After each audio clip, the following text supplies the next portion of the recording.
Spring in Olympia, Washington, 1975, carried a fresh, crisp scent of cedar and damp earth. The small city, nestled between lush hills and the shimmering waters of Puget Sound, was the kind of place where neighbors greeted each other on the streets and children played in the sunlight long after school hours. Among them was Margaret Maggie Sinclair, 24, a young librarian at the Capital City Library. Maggie was known for her gentle humor, the bright green scarf she always wore, and the way she encouraged children to discover the magic of books. She had the rare ability to make every visitor feel welcome, whether a kindergartner or a senior searching for local history records. Maggie lived in a small brick townhouse near the library, a tidy space filled with potted ferns, stacks of novels, and framed photographs of family and friends. Evenings were often spent writing letters to pen pals across the country, or practicing the piano she had learned as a child.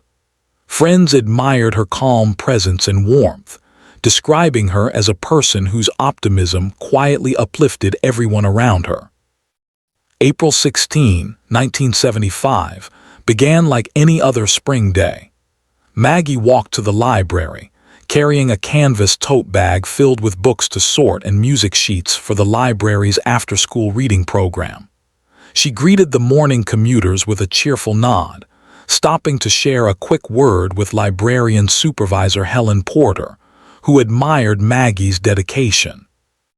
That evening, Maggie had plans to attend a small gathering at the community center to discuss local literacy programs. She left the library around 6:30 p.m., her tote bag over one shoulder, a notebook tucked beneath her arm. No one saw her afterward. The next morning, when she failed to show up for her volunteer reading session at a nearby elementary school, colleagues grew concerned. Helen Porter attempted to reach her by phone, receiving no answer. Maggie's roommate, Julia McKenna, found the front door unlocked and her friend's belongings, purse, coat, and shoes, neatly arranged inside. It was as if Maggie had stepped out and intended to return shortly. Julia contacted the Olympia Police Department immediately. Officer Richard Hales, one of the first responders, arrived within the hour. He observed the orderly interior, noting nothing out of place. A single book lay open on the coffee table, its pages marked with Maggie's pencil annotations. On the kitchen counter, a half-filled mug of tea had cooled overnight. Despite these signs of calm, Maggie's absence quickly raised concern. Officers organized a search of the surrounding neighborhoods and parks. The nearby Deschutes Parkway and adjacent woodland areas were scoured. Flyers were printed with Maggie's photograph, a young woman with soft brown hair, a bright smile, and an aura of gentle energy that radiated from the image. As the days passed, the search extended beyond Olympia to Thurston County and nearby towns. Volunteers joined the police, forming lines along creek beds, wooded trails, and playgrounds. Maggie's parents, Robert and Elaine Sinclair, traveled from Spokane to join the search, holding on to hope while quietly fearing the worst. Initial interviews with friends, coworkers, and acquaintances revealed no obvious leads. Maggie had no known conflicts, and her routine was consistent. Her calm and predictable life provided few clues, leaving investigators searching for patterns where none seemed evident. Weeks passed, and the community organized vigils in her honor.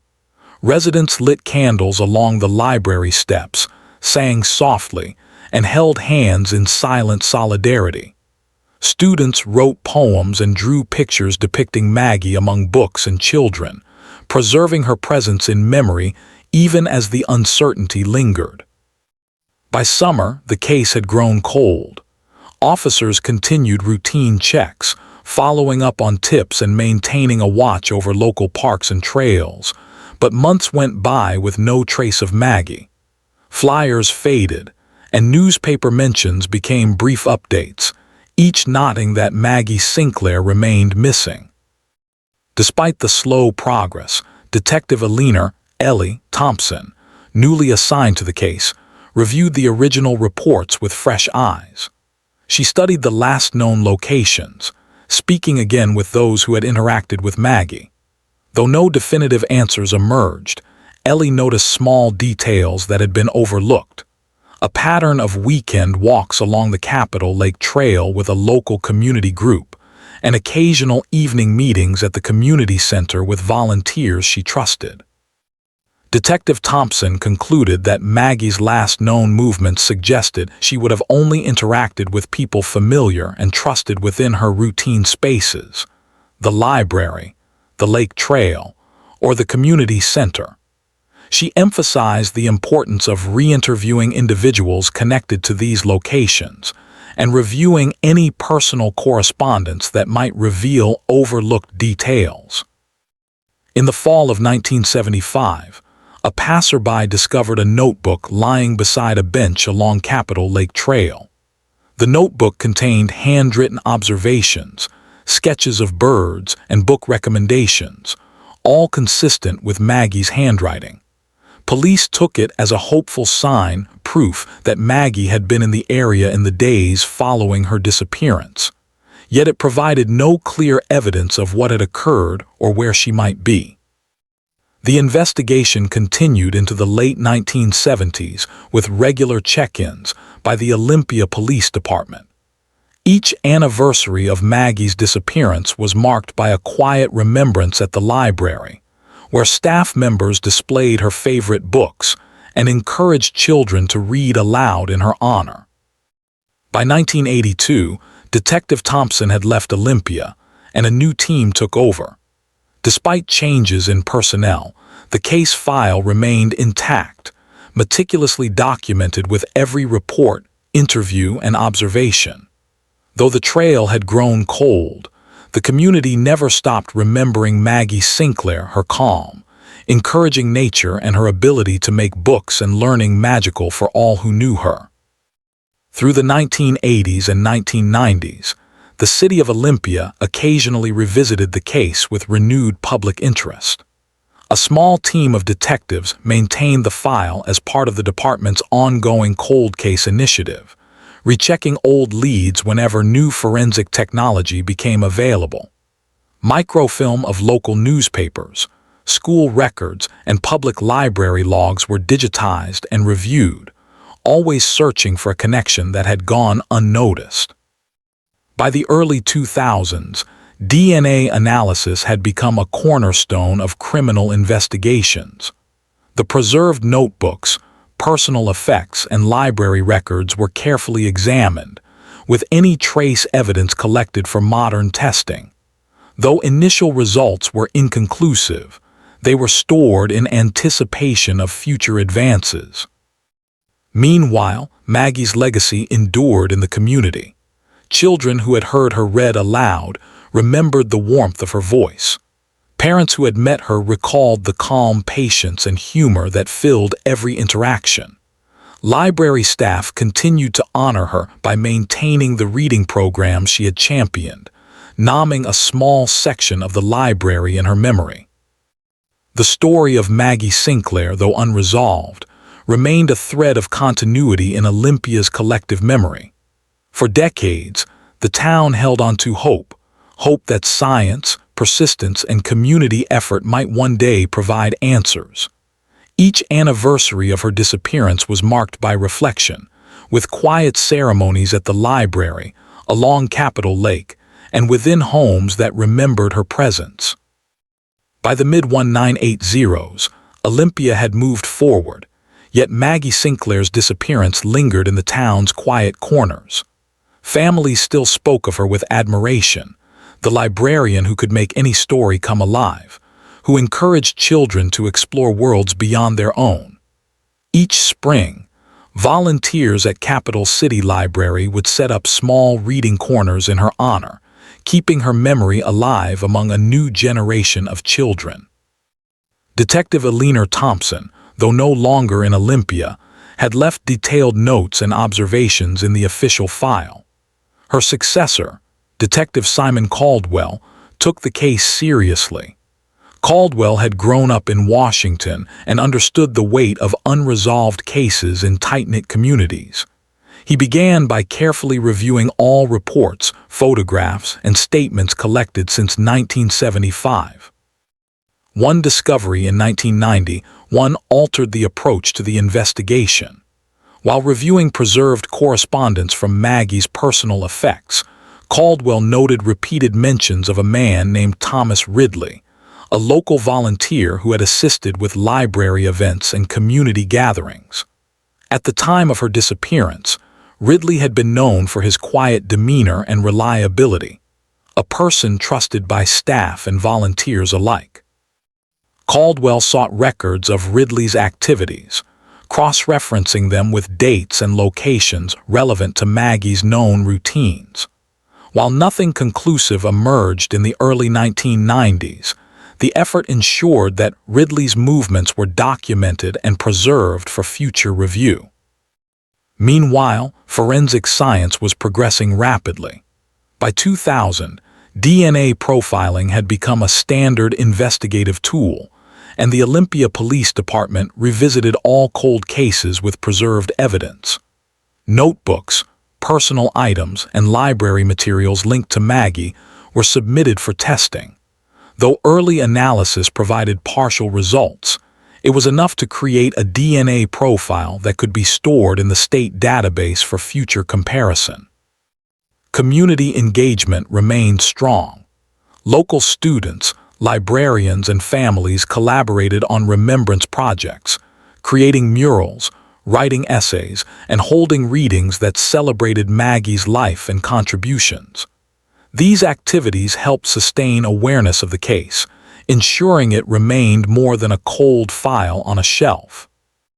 By 2015, a major breakthrough came through the expansion of national DNA databases. The partial profile developed from Maggie's preserved personal effects yielded a familial match to Thomas Ridley, now in his early 60s. Ridley's family had submitted DNA years earlier for genealogical purposes, providing the critical link that modern investigators needed. Detective Caldwell and his team carefully reviewed all evidence, photographs, and witness statements. Patterns emerged that had been invisible decades earlier. Ridley had been present at library events during critical windows, and his routine matched the locations where Maggie had been known to spend her time. Though Ridley had long been considered a trustworthy community member, the DNA connection could not be ignored. The investigative team approached the case with both diligence and respect. Ridley was interviewed under legal supervision, and investigators compared his statements with historical records. The DNA evidence, combined with meticulous archival research, provided enough clarity to confirm his connection to the unresolved aspects of Maggie's disappearance. In 2016, Olympia Police Department formally announced the reopening of Maggie Sinclair's case. Media coverage reached statewide attention, highlighting the decades-long persistence of detectives, the careful preservation of evidence, and the power of modern forensic science. Former students, now adults with families of their own, attended press briefings, expressing both relief and gratitude that answers were finally emerging. Detective Caldwell met with Maggie's sister, Lydia Sinclair, who had remained in Olympia throughout the years. Lydia listened intently as Caldwell explained the familial DNA match and the evidence supporting the investigation's findings. Though the news brought a flood of emotions, Lydia focused on the opportunity for closure and understanding. She always believed in sharing stories, in opening worlds to others, Lydia said. It's comforting to know that her story is finally being told in full. The investigation also revealed unexpected details about Maggie's final days. Archival records and interviews painted a picture of quiet interactions, shared kindness, and routine, small, human moments that left subtle traces in memory and records. While the outcome was long delayed, These details allowed the community and family to see Maggie's last days as a reflection of her life's values: warmth, generosity, and curiosity. In 2018, formal charges were filed against Ridley, though the process was conducted with sensitivity due to the passage of time and the need to respect all parties. Legal proceedings focused on historical evidence, DNA confirmation, and detailed archival documentation. The announcement of the charges prompted renewed interest from both local residents and media outlets, many of whom had followed Maggie's story for decades. Meanwhile, the community continued to honor Maggie's legacy. The library established the Maggie Sinclair Literacy Fund, offering resources to students and families to encourage reading, creativity, and lifelong learning. School events incorporated lessons about Maggie's dedication, fostering a sense of continuity between past and present. In early 2019, a memorial plaque was installed at Capital City Library, featuring Maggie's photograph and a brief description of her contributions. Children from local schools participated in the ceremony, presenting artwork, reading excerpts from favorite books, and sharing stories about how Maggie had inspired them, even though some had never known her personally. Detective Caldwell reflected on the decades of work. He spoke at a police symposium, highlighting the case as an example of how patience, technology, and community cooperation could converge to resolve long unsolved matters. "It's about honoring memory and truth," he said. "Decades don't diminish the importance of solving these cases. They remind us why persistence matters." For Lydia Sinclair, the resolution allowed a transformation of grief into remembrance. She organized small reading groups, community talks, and educational programs in Maggie's honor. Each event emphasized the joy Maggie had brought to learning, ensuring that her influence would reach new generations. The combination of forensic science, archival research, and community engagement underscored the case's unique journey. It demonstrated that even decades-old mysteries could be addressed respectfully, carefully, and conclusively. The familial DNA match that reopened the case became a cornerstone example in training programs for law enforcement and forensic students alike. By 2020, Olympia embraced Maggie Sinclair's story as part of its cultural and educational heritage. Local festivals included readings from the library, workshops on historical research, and public discussions on the importance of preserving stories. Children learned that patience, curiosity, and kindness, qualities embodied by Maggie, could have a lasting impact. As the community reflected on the resolution, Detective Caldwell quietly maintained the case file, ensuring every document, photograph, and piece of evidence was carefully preserved. It was no longer a cold case, but a testament to decades of dedication, resilience, and the quiet, enduring power of memory.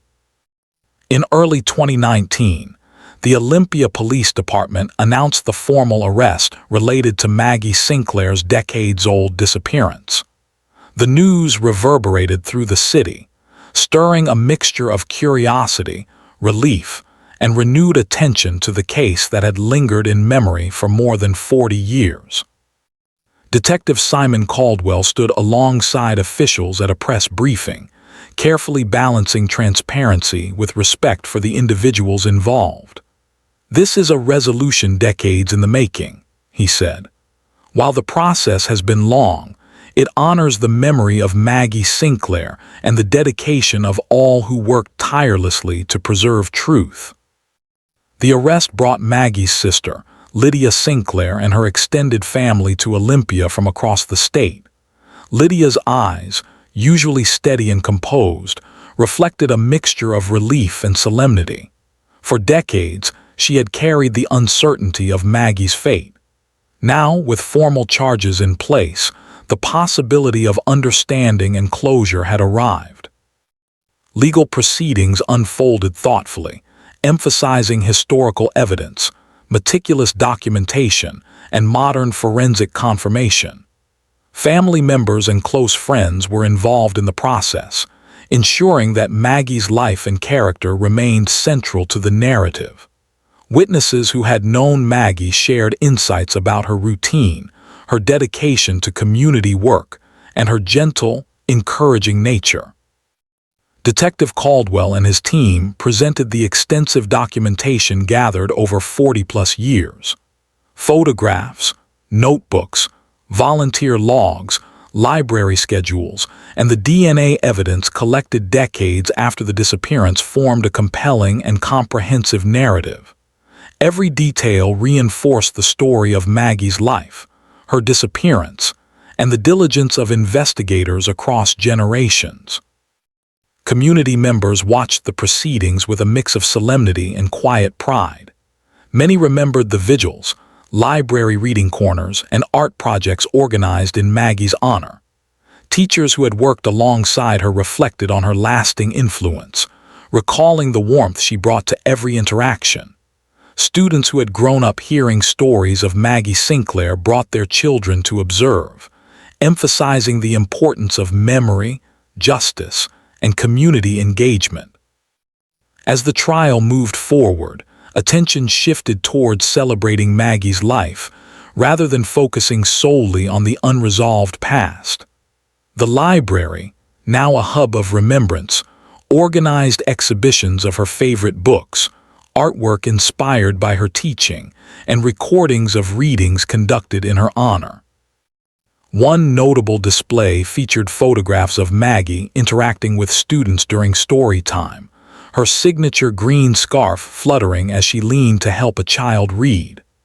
A section of the exhibit highlighted her meticulous personal notes, sketches, and observations, documents that not only reflected her character, but also proved instrumental in reconstructing her final movements. The case became a model for cold case investigations nationwide. Law enforcement professionals studied the meticulous preservation of evidence, the combination of archival research and modern DNA technology, and the role of community engagement in maintaining awareness of unresolved cases.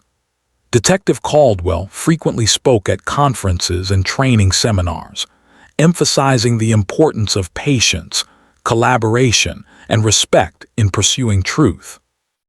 Meanwhile, the Sinclair family focused on healing and remembrance.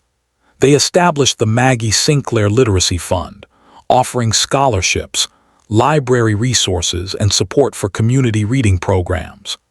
The fund provided grants for educational initiatives in Olympia and neighboring towns, ensuring that Maggie's commitment to learning, kindness, and encouragement would continue to inspire new generations. In the fall of 2019, a formal memorial ceremony was held at Capital City Library. Local officials, teachers, students, and residents gathered to honor Maggie Sinclair. The library's main hall, decorated with her favorite flowers and student artwork, echoed with readings, music, and reflections on her contributions. Lydia Sinclair addressed the audience, her voice calm yet charged with emotion. Maggie believed that every story mattered and that every child had a voice that could be heard, she said. Today, we honor not only the resolution of her story but also the life she lived, full of curiosity, warmth, and dedication. Detective Caldwell observed the event quietly, aware of the decades of effort that had led to this moment. The arrest had not only brought legal closure, but had also reinforced the community's faith in persistence, diligence, and the power of careful, compassionate investigation. As part of the ceremony, a commemorative plaque was unveiled near the library entrance. Engraved in polished bronze, it read, "For Margaret Maggie Sinclair, librarian, mentor, and friend. Your life inspired countless voices. Your story reminds us that dedication and compassion endure beyond time." Children placed bookmarks, flowers, and small tokens of remembrance at the base of the plaque. Teachers led readings of Maggie's favorite stories, and former students shared personal reflections on the influence she had on their lives. The library became a living memorial, a space where learning, curiosity, and kindness, the values Maggie cherished, could flourish for years to come. The case also had a broader impact on the legal and forensic communities. Workshops and seminars were developed around the methodology used in Maggie Sinclair's investigation. Emphasis was placed on the careful preservation of evidence, the thoughtful application of modern DNA analysis, and the integration of historical records to create a comprehensive, accurate reconstruction of events. Young detectives and forensic students studied the case as a blueprint for combining technology, human diligence, and ethical investigation. By 2021, the Olympia community embraced Maggie's legacy fully. Annual reading festivals celebrated literacy and storytelling, honoring the librarian whose life had inspired generations. The Capital City Library Reading Room was officially named the Maggie Sinclair Reading Hall, a space where children, families, and adults could engage with books, participate in story time, and explore the world of imagination she had cherished.